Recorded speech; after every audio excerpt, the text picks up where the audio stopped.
I was standing on a stage that night, bright lights, golden glow, cameras flashing everywhere. They had just called my name for the Entrepreneur of the Year award, a moment that was supposed to feel like victory, a dream I'd once begged the universe for. I conunders hind door, pern per for. But as I held that glass trophy in my hand, feeling its cold weight against my palm, something in me felt strangely empty. Kent, my eyes wandered over the crowd, faces blurred under the spotlights, until one face pulled everything else into silence. His. Ken Ryan, the same man who had once stripped me of my dignity in front of the world. The same man whose laughter had followed me into sleepless nights, and now, he was sitting there in the audience, clapping, smiling, that smile. It used to haunt me. Once, I would have given anything just to wipe it off his face. But tonight, as I stood there under those blinding lights, something changed. He couldn't even look me in the eye. And for the first time in years, I didn't need to smile back. Funny, isn't it? How time changes everything. There was a time I couldn't even raise my head, couldn't face people, couldn't face myself. I used to walk with my shoulders low, afraid someone would recognize me, afraid someone would remember that day. The day he turned my pride into a joke, the day the world laughed, and I couldn't even defend myself. But life has a strange sense of balance. You see, when people try to bury you, they forget you're a seed, and when you grow back, you grow through the cracks they never noticed. So no, I didn't plan revenge. I didn't chase after him with anger. I chased after myself, the version of me that he tried to destroy. And in doing that, I became something he could never stand next to again. I looked at him from that stage and thought, if only he knew what it took to get here. If only he knew the nights I spent awake, rewriting the story he thought he'd ended. And I realized this wasn't just success, this was karma. And karma tonight had arrived wearing my suit, my voice, my name, but let me take you back. Kenked, before the lights, before the applause, before the silence between me and him began to speak louder than words. And let me tell you how it all started.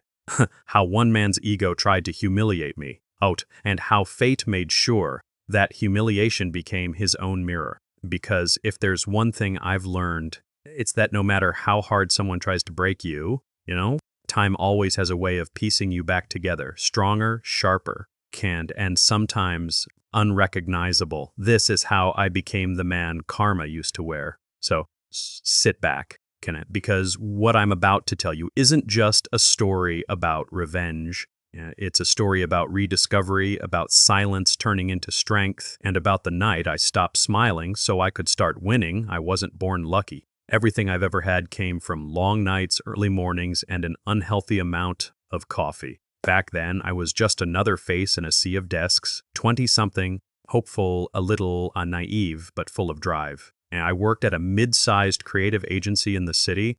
We designed campaigns for brands that cared more about numbers than people, but I didn't mind. To me, every project was a chance to prove that I was worth something. I wasn't the loudest one in the room, and I wasn't the guy cracking jokes or taking credit for ideas that weren't his. I was the quiet one, the one who stayed late after everyone left, fixing slides, rewriting copy, making sure the work looked perfect. My boss once told me, "You're good, Daniel, but you need to learn to sell yourself." I smiled, nodded, and went back to work. I believed that if I kept my head down and did things right, someone would eventually notice. Someone did. His name was Ryan. Ryan was everything I wasn't: confident, charismatic, the kind of guy who could walk into a meeting late and still make everyone laugh. And he wore success like cologne, strong enough that you could smell it before he even spoke. He had that effortless charm that made people trust him even when they shouldn't. And the first day he joined the company, he stopped by my desk and said, "Oh, hey, you're Daniel, right? The guy who never leaves before midnight?" I laughed, maybe a little embarrassed. He grinned and added, "Good. I need a workaholic partner. I'm terrible with details." That's how it started. At first, we were inseparable. We'd grab coffee together before client meetings, brainstorm ideas late into the night, and joke about quitting one day to start our own firm. We even had a name picked out, R&D Creations. He said it sounded like we were inventors, not just employees. Back then, I liked the sound of it. Ryan had this way of making you feel like you were part of something bigger. He'd slap my shoulder after a big presentation and say, "We killed it, man." He always said, "We, never I." And maybe that's why I let my guard down. He started sharing things about his life, the pressure from his father, the competition he felt with his older brother, the need to prove himself. I listened, empathized, and maybe somewhere deep down, I admired him. He had the kind of confidence I wanted but didn't know how to build. We'd sit on the office terrace after midnight, city lights stretching below us like stars fallen to earth. He'd light a cigarette and I'd sip cold coffee. He once said, Daniel, people like you keep the world running. People like me just make it look good. I laughed. I thought it was a compliment. Now I know it was a confession. At work, we made a great team. He was the voice, I was the mind. He handled clients with charm. I handled the ideas with precision. Together, we delivered campaigns that turned heads. Our boss loved him for his energy, and unknowingly loved me for doing half his job. The promotions came first for him, then not at all. For me, he was suddenly senior creative lead while I remained project coordinator. And when I congratulated him, he hugged me and whispered, "I couldn't have done it without you, brother." I believed him. I used to say he was my brother from another mother. I was wrong. There were small moments, tiny cracks I ignored. He'd accidentally leave my name off team emails. He'd take credit for small ideas, saying, "Oh, Daniel and I discussed it," as if I were a footnote. He'd laugh when people praised him, and then glance at me just for a second with that smug spark in his eyes. One evening, I overheard two coworkers talking near the pantry. They were laughing. "Ryan's the brains of this company," one said. The other replied, "Yeah, that Daniel guy just follows his lead." And I walked away before they saw me. I didn't blame them. That's exactly how Ryan wanted it to look. And still, I brushed it off. He was my friend. Friends don't do that, right? One Friday night, after a huge campaign win, the team went out to celebrate.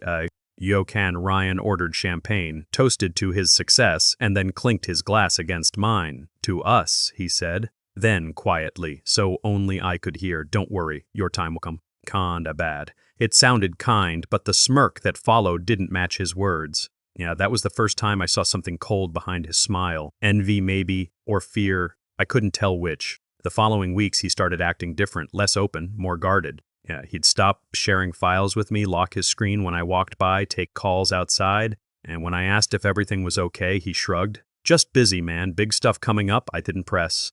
I trusted him. One night, I stayed late at the office to finish a client deck. Ryan's desk light was on, but he wasn't there.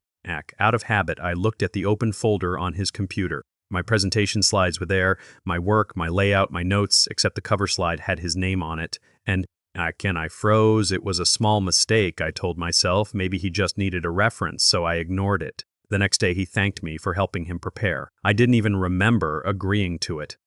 That moment should have told me everything, but I was blind to the truth that sometimes the people who clap the loudest for you are the ones rehearsing your downfall behind closed doors. Still, I kept working beside him. We laughed, we planned, we dreamed. He'd pat my back and call me partner. And every time a quiet voice inside whispered, "Something's off," I didn't listen, I didn't want to. Because believing someone is your friend feels safer than admitting they're your rival. So I kept trusting him, and he kept smiling. And if I could go back, I'd tell that younger version of myself one simple thing, not everyone who stands beside you wants to see you rise. Some just want a better view when you fall, but back then, I didn't know that. Back then, all I saw was a friend and a future I thought we'd build together.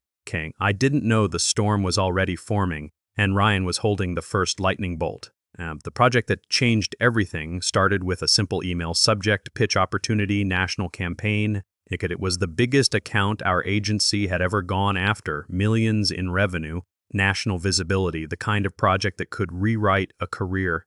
When my manager said I'd be part of the creative core, I felt something I hadn't felt in months: purpose. I promised myself I'd give it everything. For 3 weeks, I lived that project. I stopped going out, stopped sleeping properly, filled notebooks with sketches and scribbles. Every idea, every color, every tagline, I poured myself into it like it was the one shot I'd ever get. And Ryan wasn't assigned to the core team, but he hovered around my desk anyway. He'd lean over my chair, smirking. "Man, you look like you're building a spaceship." I laughed. If this goes right," I said, "it might launch me somewhere." He grinned. "Then let me polish it before taking off." And I didn't think twice. He was my friend. And when he asked to review my slides over the weekend, I sent him everything: concept drafts, mood boards, research, even my notes on how I'd present each section. "Don't share this yet," I joked. "It's not perfect," he replied with a thumbs-up emoji. Monday morning came, and there was a sudden shift in the office. Whispers, emails, people rushing into the boardroom. Our director called a meeting. Our director, "All hands," he said. "Big presentation today." I took my seat near the back, laptop ready, nerves tangled in my stomach. Ryan walked in late carrying a USB drive and that same casual confidence he always had. Sorry, he said, flashing his grin. Had to finalize something important. Then the lights dimmed. Lines appeared on the screen. My slides, my design, my headline, my words. King. At first, I thought it was a coincidence. Maybe he was introducing my deck before handing it to me. But as he started speaking, my chest tightened. He didn't hand it to me. He owned it. Every concept I had crafted, every phrase I had agonized over rolled off his tongue like it was his masterpiece. He even told the same story I'd planned to open with, the one about my father's old camera, the metaphor for perspective. He said the came tang dike a 9 TD night 10 psych and the pucking haze and lyrebeller stanner vren for bren summakaterbek. He said, this idea came to me one night when I couldn't sleep. The room laughed impressed. I didn't laugh. I couldn't breathe. The executives nodded, taking notes, impressed by his original vision. Applauses followed the final slide. And my name never came up. When the lights came back on, Ryan's eyes met mine, just for a second. And there was a flicker of something, guilt maybe, or pride. He looked away first. After the meeting, people crowded around him, congratulating him, slapping his back. Genius, one of the partners said. Pure genius. Ryan chuckled modestly. It was a team effort, he said, and shot me a quick glance across the room. That glance hurt more than anything, because I realized I wasn't even part of the team he was pretending to thank. I walked out before anyone noticed my face. In the restroom mirror, I stared at myself. I wanted to storm back in, to shout, to expose him, but my voice was gone. Fear had swallowed it whole. Later that day, he came to my desk. Hey, you okay? He asked, voice calm, almost gentle. I didn't answer. He leaned in closer. Listen, I know you worked hard on this, but timing is everything. You should have spoken up sooner, man. They needed something fast. I just stepped in. I looked at him, confused. You stepped in? He sighed, Adreet, he sighed, acting tired. Don't take it personally. You'll get your chance. I made sure the higher-ups know you helped. Again, the word hit me like a slap. He'd stolen everything and reduced me to an assistant. That evening, I stayed behind after everyone left. I opened my emails, my drafts, my shared folders. Everything was gone. The shared drive showed edits from his account. He'd renamed files, changed metadata, even updated timestamps. It was as if I'd never touched the project. A week later, the campaign was approved. Ryan's campaign. He became the face of the success story the agency posted on social media. His photo was on the company newsletter. My name wasn't even in the credits. That's when the rumors started. Someone in HR mentioned they'd heard I'd copied Ryan's work. Someone else whispered that I'd been trying to take credit for the LEDS project. The whispers turned into jokes. Then jokes turned into cold stares. No one sat with me at lunch anymore. Conversation stopped. When I walked into the room, I overheard one colleague say, "It's sad." I thought Daniel was better than that. I didn't defend myself. I didn't know how. Every proof I had gone, and every friend I had gone, too. Ryan avoided me for a while, but eventually he started acting friendly again, as if nothing had happened. Again, he'd nod in the hallway, smile, and say, "Keep your head up, buddy. These things happen." Each word tasted like poison. Then came the meeting that ended everything. My manager called me in with HR. Their expressions were polite, professional, distant. One of them said, "Daniel, we've been reviewing some concerns regarding project ownership. There's been confusion about your role," I tried to explain, but my voice trembled. They listened, nodded, and said, "We appreciate your honesty, but at this point, we believe it's best to part ways." That was their way of saying you're fired. I packed my desk in silence. People pretended to be busy. No one looked up. Ryan wasn't there. He didn't need to be. He'd already won. As I walked out of that building, carrying a cardboard box full of forgotten things, I felt smaller than I ever had before. It wasn't just the job I lost. It was the respect, the friendships, the belief that hard work would ever be enough. Outside, the air was cold. The city lights blurred through the tears I refused to let fall. I told myself I'd bounce back. That truth always wins, but deep down, a part of me broke that day. The part that believed people like Ryan eventually get what they deserve. I didn't know it then, but life was already writing the next chapter, the one where humiliation would turn into motivation and pain would turn into power. For now, though, I was just the guy everyone whispered about, the one who got fired for dishonesty, the one who had no one left to defend him. And as I walked away from that office for the last time, I whispered under my breath, this isn't the end. It can't be. I didn't know how or when. But something inside me promised one day he'd feel what I felt. Not through revenge, through karma. Yeah, losing your job is one thing. Losing yourself with it is another kind of death. The day I left that office, I thought I was walking out of a building. But looking back now, I realize I was walking out of the person I used to be. For the first few days, I tried to convince myself it was temporary, that I'd find another job, explain the misunderstanding, rebuild my name. But the world doesn't pause to let you explain, it just moves on. Without you, my phone stopped ringing. My inbox went silent. The people who once smiled at me in the hallway now avoided me in public. Okay, it's funny how fast people forget the truth when a rumor sounds more entertaining. I stayed home most days, scrolling through job listings, rewriting the same resume, deleting it again. Again, each time I opened a new application, the same question stared back at me. Reason for leaving your last job. How do you write betrayal in a polite sentence? Okay. My parents tried to be supportive, but disappointment hung heavy in their voices. Ken, my mother said, "It's okay, Daniel, something better will come." My father just nodded, quietly. Okay, he didn't have to say it, but I could see it in his eyes. He was ashamed of me. Okay, I stopped meeting friends. Every conversation felt like an interrogation. What happened? Are you sure it wasn't your fault? Could you talk to H&R? I just smile, lie, and say, yeah, I'm figuring things out, but I wasn't. I was drowning. Nights were the hardest. That's when silence got louder. When the world outside was asleep, my thoughts stayed wide awake, playing that moment in the boardroom again and again. His voice presenting my work, their applause, my silence, it felt endless.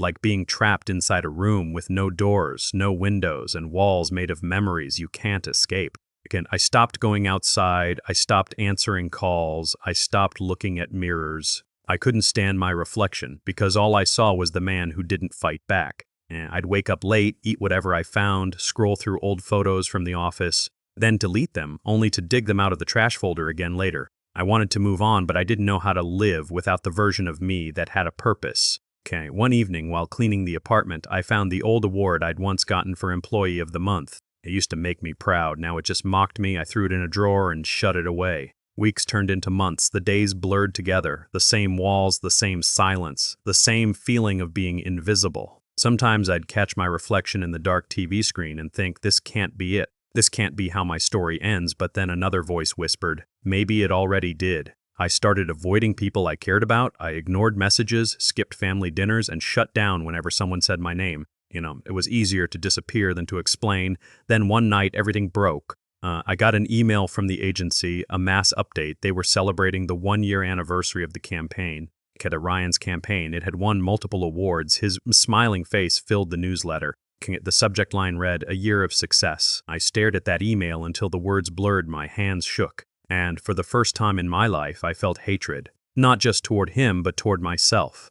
Because I had let it happen, I had stayed silent. I had handed him the knife and watched him cut me open with it. That night, I didn't sleep. I sat by the window, watching headlights pass through the rain and wondered if my life would ever move again. Hours later, as the sky began to lighten, I whispered, "Yo, they didn't fire me from the office. They fired me from my own life, and it was true. I wasn't living anymore, just existing." But then something small happened, something so ordinary it shouldn't have mattered. But it did. It was a random morning. I had the TV on for background noise. Some motivational show was playing. I wasn't listening, not really, until a line caught me off guard. The speaker said, maybe you can't control what they did to you, but you can control what happens next. That one sentence, it cut through me like light through fog. I don't know why. Maybe because I was finally tired of being the victim in my own story. Maybe because I realized Ryan hadn't destroyed me. He'd only paused me. I sat there, staring at the screen, and for the first time in months, I felt something move inside me. Not anger, not revenge, just a quiet voice that said, get up. So I did. The next morning, I shaved, cleaned the apartment, opened my laptop, and started typing. I didn't know what I was doing, but it felt right. I updated my resume, not with fake confidence, but with facts. I deleted the part about my old job's successful campaign. Instead, I wrote creative strategist with experience in high-pressure projects. It was vague, maybe even pathetic, but it was mine. My words, my truth. I sent out one application, then another. Most went unanswered. Some came back with polite rejections. But each email I sent was like reclaiming a piece of myself. I started reading again, watching tutorials, learning new tools, rebuilding my skills. No one knew my name anymore. And for the first time, that was an advantage. No expectations, no past, just a blank page. Yeah. I realized something else that day. Ryan had taken my reputation, but he couldn't take my talent. Okay, he couldn't take the way my mind worked, the way ideas came alive when I touched them. That was mine, and I wasn't going to waste it feeling sorry anymore. So I made myself a promise, I might not be able to undo the past, but I could rewrite the future, one small line at a time. Maybe I couldn't change what happened, but I could decide what happens next, and that was enough, because in that single thought, the man who had collapsed finally stood back up. They say rock bottom teaches you things success never will. I learned that the hard way. After months of silence and self-pity, I woke up one morning and realized something simple. No one was coming to save me. Not my friends, not my family, not the truth. If I wanted my life back, I'd have to build it myself, brick by brick, alone. So I did something strange. I stopped trying to be seen. For the first time in my life, I didn't care who noticed me, who praised me, who clapped. I only cared about becoming unshakable. I started freelancing. It wasn't glamorous, no fancy office, no title, no recognition. Just me, an old laptop, and a secondhand desk I bought from a closing bookstore. I began small, designing posters for local cafes, writing copy for small brands, creating ideas for people who barely had a budget. They didn't know my name, and I didn't tell them my past. I used my middle name, Aaron. In the world's eyes, Daniel Blake had vanished. Aaron Blake had just begun. The first few months were rough, and clients ghosted me. Payments got delayed. Sometimes I'd spend days perfecting a project only to be told, sorry, we went with someone cheaper. But I didn't stop. I couldn't. Because every time I felt like quitting, I'd remember that boardroom, the applause that wasn't mine, the smirk on Ryan's face, the silence in my throat. And that memory became my fuel. I worked long nights, not out of desperation, but out of hunger. The hunger to prove to myself that I wasn't finished. Days blurred into weeks. I read everything I could: marketing, design, psychology, storytelling. I watched free courses online, studied how campaigns worked, and practiced every single day. And when I wasn't getting paid, I was learning. When I wasn't learning, I was experimenting. Slowly, something changed. Clients began returning. They recommended me to others. One small cafe project turned into a local food brand deal. That brand deal turned into a fashion collaboration. My work started to travel quietly, anonymously, but with impact. And people started asking, who's this Aaron guy? And every time someone said that name, I smiled. Because that was still me, only stronger. My reputation started growing online. I created a small portfolio website, no photo, no story, just work that spoke for itself. Every piece was a step away from who I had been and a step closer to who I was becoming. And at night, I'd sit by the same window where I once questioned my worth, And now I'd whisper ideas to the stars. Gehavenchen dreams it. Dreams not of revenge, but of rebirth. I didn't want to destroy Ryan anymore. Not yet. What I wanted was to outgrow him so completely that he'd have to look up to see me again. I started to understand something powerful. Success isn't loud. It's silent. It's the quiet discipline that happens when nobody's watching. It's the patience to build when no one believes in you. And it's the strength to keep going when no one claps for you. There were nights when I'd still feel that ache, that sting of humiliation. But now, instead of breaking me, it reminded me of how far I'd come. Pain had turned into purpose. Wounds had turned into wisdom. One evening I got a message from a startup looking for a creative strategist. They said they'd seen my work online and were impressed. When I walked into their small office for the first meeting, I noticed something strange. It was only a few blocks away from my old company. For a moment, I froze outside the building. Old memories clawed at me. I almost turned back. But then I thought, I'm not that man anymore. And I walked in. The startup was fresh, full of energy, a team of dreamers. They didn't know about my past, and I didn't tell them. All they saw was Aaron, the guy who knew how to make ideas come alive. Within months, we built something incredible together. Our campaigns caught attention. They went viral, not in a noisy, overhyped way, but in a quietly powerful one. People connected with our stories. Brands started calling, the company grew, and so did I. Every success felt like a whisper from the universe. You're on the right path. And then one day, the CEO said something I'll never forget. He looked at me after a big client pitch and said, "You've got this energy, Astromapper. Aaron, like someone who's already been through fire. Okan. I smiled because he was right. I had been through fire, but I hadn't burned. I'd forged. And that's the thing about hitting rock bottom. You stop being afraid of falling, and that freedom changes everything. Months later, I was invited to a regional creative summit. Our startup had been shortlisted for an award for a campaign I'd conceptualized. It wasn't a grand stage, but it was enough to prove that no betrayal can erase true talent. As I stood in the audience that night, listening to other winners, I realized something beautiful. Karma doesn't always arrive as punishment. Sometimes it arrives as preparation. If every sleepless night, every rejection, every tear I'd swallowed had shaped me into someone new, someone unstoppable. I looked around at the people clapping for us, and for the first time in a long while, I didn't feel invisible. But I also didn't crave the spotlight anymore because I knew I wasn't chasing validation, I was chasing evolution. Again, after the event, I walked home alone through quiet streets. The city lights shimmered off puddles on the road. For a second, I saw my reflection again, faint, fractured, but smiling. Not the fake smile of someone pretending to be fine, but the calm, steady smile of someone who had built himself back from nothing. And in that silence, I whispered to myself, he thought he'd erased me. But I was rewriting myself line by line. That night, I realized I didn't need revenge to win. I just needed to become so good that the universe itself would handle the rest. Little did I know, karma had already begun writing the next chapter, and this time it was wearing my face. Time doesn't heal everything. Sometimes it just gives you enough distance to look back and see the pattern. It had been years since that night I promised myself I'd rebuild, and I did. Slowly, silently, without fanfare or applause, Aaron Blake, the name that began as my cover, had become my brand. The small startup I joined had grown fast. Our campaigns were everywhere. People quoted my lines, shared my work, and reached out for collaborations. My inbox was full of opportunities I used to only dream about. And one day among those emails came one that made my heart skip. It was an invitation. And a corporate summit, the biggest creative event of the year. They wanted me to speak as a guest consultant for one of the top rival companies. I remember staring at that email, rereading the name of the company again and again. It was the same name I'd once written on my ID card. The company where Ryan had betrayed me. Fate. Had an interesting sense of humor. For a second, I thought about deleting it, about staying invisible, quiet, safe.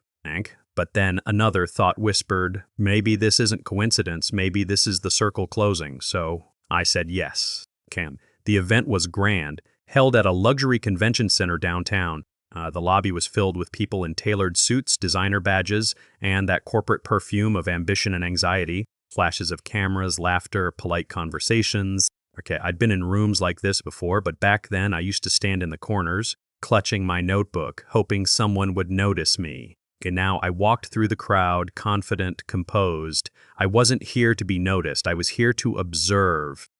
My name tag read, Aaron Blake, creative consultant. No one questioned it. No one suspected a thing. The summit began. The lights dimmed, the stage lit up, and the host introduced the next panel, leading the next wave of brand innovation under the guidance of Mistor. Ryan Cole, that name, that voice, it echoed through the hall like a ghost. I froze for a heartbeat. And then I turned my head slowly toward the stage, and there he was, Ryan. He looked exactly as I remembered, sharp suit, perfect smile, effortless confidence, but time had added something new to him. Rakana, a weight behind his eyes, a slight stiffness in the way he moved. Success, yes, but not peace. But he began speaking about innovation, teamwork, creative ethics. The word almost made me laugh. When the applause filled the hall, our eyes met for the first time in years. At first he didn't react, or maybe he did, a subtle pause mid-sentence, a flicker in his expression, and then like a trained actor he recovered and smiled again, but I saw it, that split second of recognition, the silent jolt of guilt that he tried to hide behind his practiced charm. After his talk, I moved through the crowd toward the networking area. I felt strangely calm. No anger, no bitterness, just a quiet curiosity. I wanted to see what guilt looked like when it wore a smile. I was standing by the coffee counter when he walked up. For a moment, he just looked at me, head slightly tilted, like he was trying to remember. Hey, Aaron, right? He said, pretending to read my badge. Great talk earlier. Maid matimai mapdu maid pronten to my badge. I've heard your name floating around a lot lately. His tone was casual, too casual. He knew exactly who I was. Didn't know which version of me he was talking to. I smiled. Thanks, Ryan. Your presentation was nostalgic. He chuckled lightly, still pretending. Have we met before? The old me would have stuttered, maybe looked away. But I wasn't that man anymore. Maybe in another life, I said. Then I extended my hand. Aaron Blake, Lake, UK. He shook it. His grip was firm, but his palm was sweating. Kank. For a brief second, our eyes locked, and I saw it, behind that polished mask, a flicker of panic. He knew. He just couldn't say it. As the day went on, we attended panels, workshops, networking sessions. He stayed polite, professional, careful. I stayed quiet, observant, patient. Every once in a while, I'd catch him glancing at me across the room. And every time he did, I'd offer the same calm smile, the kind of smile you give someone before a storm. Later, during the evening mixer, a senior executive from my startup joined us at the bar. He was excited, telling Ryan's team about how Aaron's campaign had revolutionized digital branding. Ryan nodded politely, but I could see it. Every compliment toward me chipped a little at his confidence. And when the executive left, Ryan finally turned to me. So, Aaron, where did you say you worked before joining your current company? He was fishing. Trying to confirm what he already feared, I took a slow sip of my drink and said, nowhere big. Just some agency that didn't know what to do with good ideas. He smiled, but his eyes tightened. And for a brief moment, the silence between us said everything words couldn't. There it was, the tension, the history, the unspoken truth hanging in the air. I wasn't the man he betrayed anymore. I was the man standing in front of him, calm, successful, untouchable. And he knew it. And at one point, one of his team members walked over and said, hey, Ryan, did you know Aaron's the guy behind the new Zenith campaign? It's genius. I watched his expression shift, admiration, struggling against disbelief. He tried to hide it, but his jaw tightened. The campaign they were praising was the one that had outperformed his latest work in the market. Karma didn't need my help. It was already at work. That night, as the event ended, I stood by the window of the hotel lobby watching the rain outside. Ryan passed by behind me, phone to his ear, his voice tense. He was trying to sound composed, but I could hear the frustration. The cracks had begun to show. I didn't approach him again. I didn't need to, because for the first time I understood something. Revenge doesn't always require confrontation. Sometimes it just requires presence. And standing tall where someone once left you broken is the loudest revenge there is. As I walked out into the rain, the air felt lighter. I wasn't angry. I wasn't even bitter. Just curious, how long could a man like him keep pretending? And deep down, I knew this wasn't over. This was just the beginning of Karma's performance. I didn't need to rush. I'd play the long game because fate had brought us back to the same stage. And this time, I wasn't the one being humiliated. Kang. I smiled to myself as I stepped into the night. Funning, I whispered. How time circles back. Once I couldn't look up from shame. Now he can't even look me in the eye. The storm had only just begun. Fate has a strange rhythm. It doesn't hurry. It doesn't forget. And it just waits for the right moment to play your song. Months passed after that event. And Ryan and I crossed paths a few more times. Conferences, industry mixers, client meetings. Each time he acted casual, polite, almost friendly, but I could see it, the unease behind his smile. Like a man who's haunted, not by ghosts, but by the people he once buried. Meanwhile, Aaron Blake was rising. Our agency had become one of the fastest growing creative consultancies in the city. Our ideas were everywhere, billboards, screens, campaigns that resonated with people. We didn't just sell products, we told stories. And people remembered them. Then one day, Karma finally knocked on my door, disguised as an email. Subject line, request for collaboration, urgent. It was from Ryan Cole. I read it twice, just to be sure. Now. Apparently, his company was in trouble. A major client, one of their biggest, was threatening to withdraw a multi-million-dollar project. They needed a fresh perspective, a campaign that could restore trust and rebuild credibility. He wanted me to help. The irony was poetic. The man who had once stolen my work was now asking for my expertise to save his own.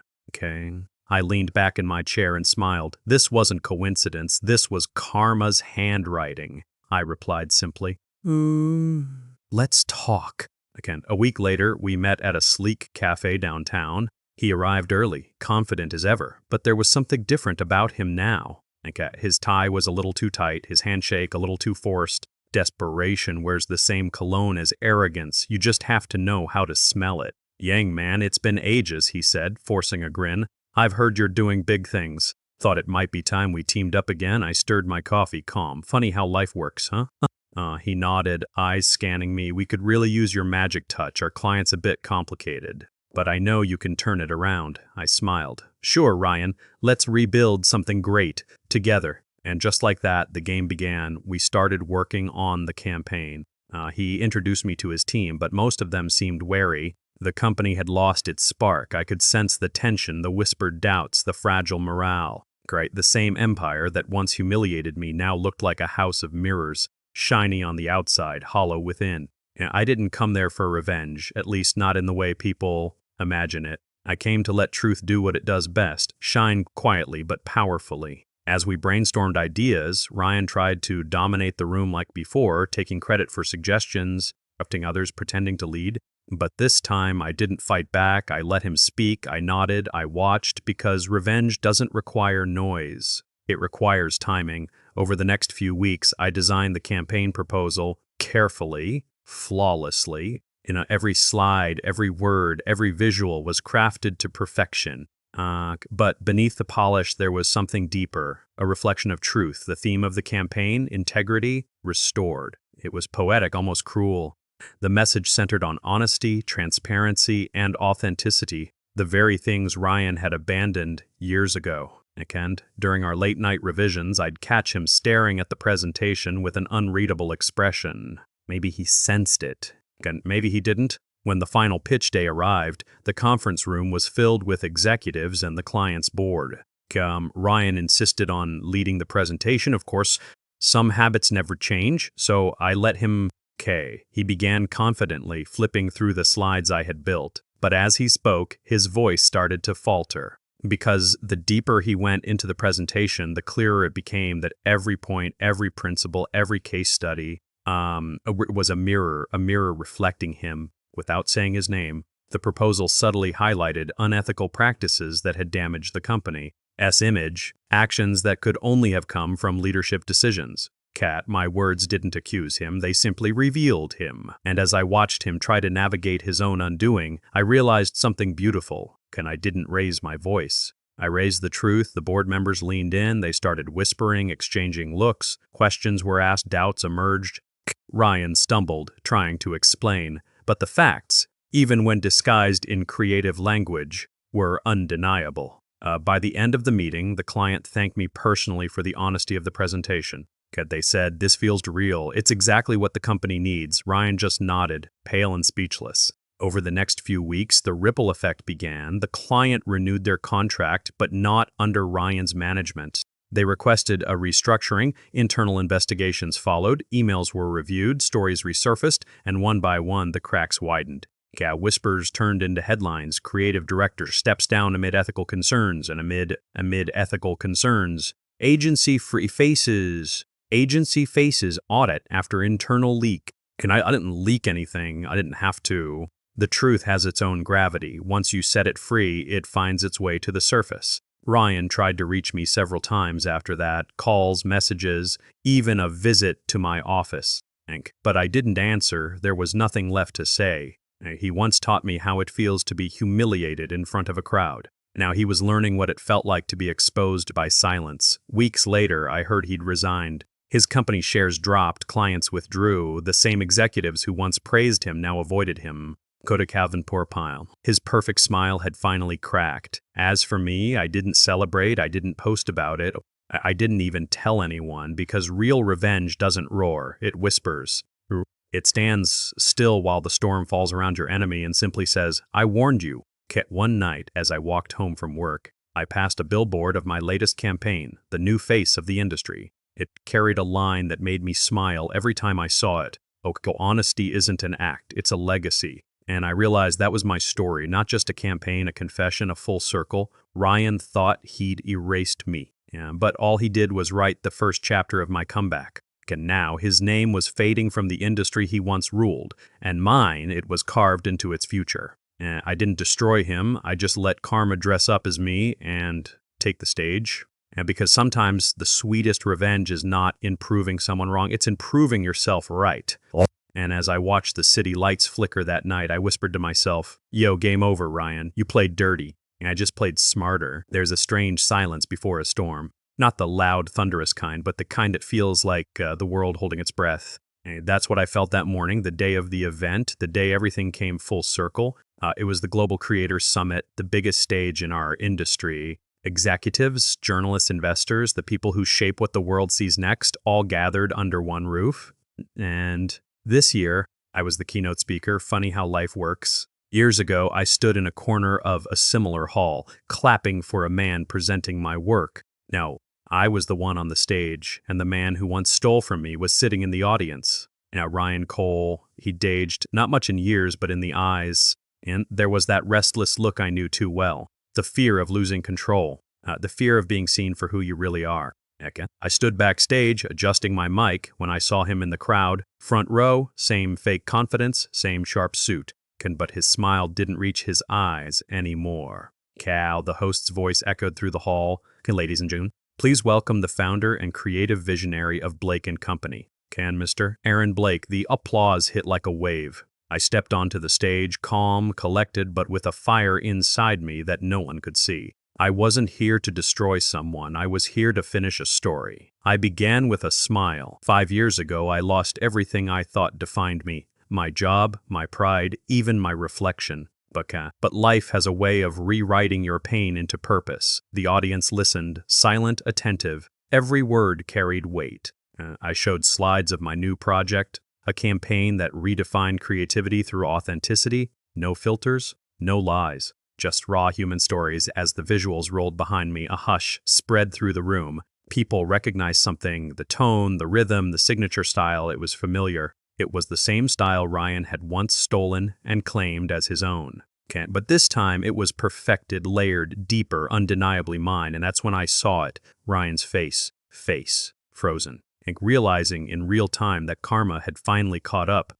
He leaned forward slightly, eyes narrowing, maybe hoping I wouldn't go further, but I did. This project, I said slowly, isn't just a campaign, it's a truth, one I've waited years to tell. I clicked to the next slide, a timeline appeared, creative works, concept drafts, file timestamps, proofs, emails, dates, receipts from the very project he once presented as his own. Gasps rippled through the hall. The audience shifted, confusion turning into realization. I didn't accuse, I didn't name him, I didn't need to. The evidence spoke louder than any insult ever could. Yoke integrity, I said, looking straight into the lights, but I knew he knew I was talking to him, isn't a rule you follow. It's a mirror you live with, and one day everyone looks into it. Silence. Then applause. Slow at first, then roaring, the kind of applause that shakes walls. Ryan stayed seated, motionless, eyes fixed on the floor. His face had turned pale, like the blood had given up on defending him. I finished my speech with a simple line to those who tried to bury me. Thank you. You didn't know I was a seed. The hall erupted, people stood up, cheering, flashbulbs exploded. It was the same stage that once applauded a lie, now celebrating the truth. And when I stepped off, I walked past Ryan's row. He didn't look up, didn't speak, didn't move, just sat there, silent in a sea of clapping hands. Hours later, the news broke. Document resurfaced online. Send shots, archived files, the proof I had quietly saved years ago, the plagiarism, the manipulation, all of it. By evening, his company released a statement, effective immediately. Ryan Cole has resigned as creative director. No further comments. I watched the headlines flash across my phone, feeling nothing, no thrill, no celebration, just peace. Because true justice doesn't scream, it exhales. That night, I stood by my apartment window, watching the city lights flicker like tiny victories. I thought about the boy I once was, the one who stayed silent while his work was stolen. Tak Hale, the one who cried over a desk in the dark, wondering if he'd ever matter again. He did. Because he refused to stay broken, Ryan fell from the throne he built on lies, but I didn't push him. He fell on his own, and as I turned away from the window, I whispered to myself, the fake king has fallen, and the crown? It never really fit him anyway. The morning after the storm was quieter than I expected. Lake Kapersek. No hodlack. No headlines, no drama, just the sound of rain against my window. It felt strange. For years, I thought that when this day came, I'd feel something huge, triumph, relief, maybe even joy, but I didn't. I just sat there, holding a cup of cold coffee, staring at nothing, and realizing it was over. He'd fallen. The truth was out, justice had done its job, and yet it didn't feel like victory. It felt like release. I didn't post anything online, didn't answer the reporters, didn't celebrate. I went for a walk instead, down the same old street I used to take back when everything had fallen apart. The air smelled the same. The world didn't seem to notice that something inside me had changed forever. People passed by, umbrellas bumping shoulders, and for the first time in a long while, I smiled. Okay, not the forced smile I'd worn for years. A quiet one, the kind that comes from somewhere honest. It wasn't about destroying him anymore. It wasn't about destroying him anymore, I thought. It was about freeing myself. Trambanition. A few days later, a message appeared on my phone. Ken Ryan, I just stared at the name for a while. So many years, so much pain, all wrapped up in 5 letters. I hesitated, then opened it. Aaron, I don't expect forgiveness. I just wanted to say I'm sorry. You didn't deserve what happened. I was young, arrogant. I thought success meant stepping on whoever I had to, but I was wrong. Okay, for a moment, I didn't know how to feel. The younger me, the one who cried after losing everything, would have dreamt of this moment, an apology, recugation, immolation. But the man I'd become just felt tired. We met a week later at a small cafe away from the city noise. He looked older, not just in his face, but in his spirit. That confident grin was gone. He kept his eyes low when he spoke. I wanted to say this to your face, he said quietly. I've been living with the guilt for years. Watching you rise while I fell, it was torture, but maybe it's what I deserved. I listened. Every word, every pause. Part of me wanted to hate him again. But another part, the part that had rebuilt from ashes, just felt sorry, not for him, but for the boy he once was, the boy who thought stealing someone's light would make his shine brighter. Kenshin assert. When he finished, he looked up, eyes glossy. Oh, do you forgive me? He asked. I took a long breath. The rain outside had stopped.